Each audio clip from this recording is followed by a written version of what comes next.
Hello, അപ്പോൾ ഞാനിന്ന് വന്നിരിക്കുന്നത് ഒരു ഈസി ആയിട്ടുള്ള ഒരു കറിയുടെ റെസിപ്പി ആയിട്ടാണ്. അപ്പോൾ ഞാനിത് പൊന്നൂന് ഇടയ്ക്കിടയ്ക്ക് ലഞ്ച് ബോക്സിൽ കൊടുക്കുന്നതാണ്. അതാകുമ്പോൾ രാവിലെ നമുക്ക് പെട്ടെന്ന് ഉണ്ടാക്കുകയും ചെയ്യും, അധികം വഴറ്റാനും കാര്യങ്ങളൊന്നും ഇല്ല. അപ്പം ഞാൻ സോയ വെച്ചിട്ടാട്ടോ ഈ ഒരു കറി ഉണ്ടാക്കുന്നത്. അപ്പം ഞാൻ ആദ്യമേ സോയ ഒന്ന് തിളച്ച വെള്ളത്തിലൊക്കെ ഇട്ട് വെച്ചിട്ടുണ്ടായിരുന്നു. അതിനുശേഷം നമ്മളൊരു ചട്ടിയെടുത്ത് അതിലേക്ക് എണ്ണ ചൂടാക്കി നന്നായിട്ട് ഉള്ളിയൊക്കെ ഇട്ട് നന്നായിട്ട് വഴച്ചെടുക്കുക.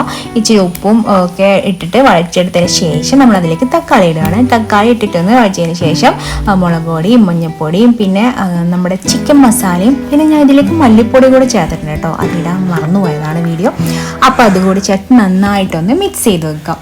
പിന്നെ നമ്മളിതിലേക്ക് ഇഞ്ചി, വെളുത്തുള്ളി, പച്ചമുളക് ഇതെല്ലാം അരച്ച് വെച്ചിട്ടുള്ള ഒരു പേസ്റ്റ് എടുത്തിട്ടുണ്ടായിരുന്നു. അപ്പോൾ ആ ഒരു പേസ്റ്റും കൂടി നമ്മൾ ഈ അരപ്പിലേക്ക് ഇടുവാണ്. അപ്പോൾ എല്ലാം കൂടി നന്നായിട്ടൊന്ന് വഴറ്റിയതിന് ശേഷം കുറച്ച് വെള്ളം കൂടി ഒഴിച്ച് നമ്മളൊന്ന് തിളപ്പിച്ച് വെക്കാം.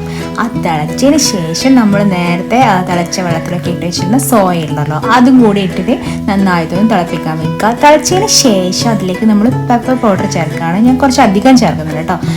പെപ്പർ പൗഡറും കൂടി ചേർത്തതിന് ശേഷം നന്നായിട്ടൊന്ന് തിളപ്പിക്കുക. പിന്നെ ലാസ്റ്റാണ് നമ്മൾ ഈ ഒരു മല്ലിയില ഇടുന്നത്.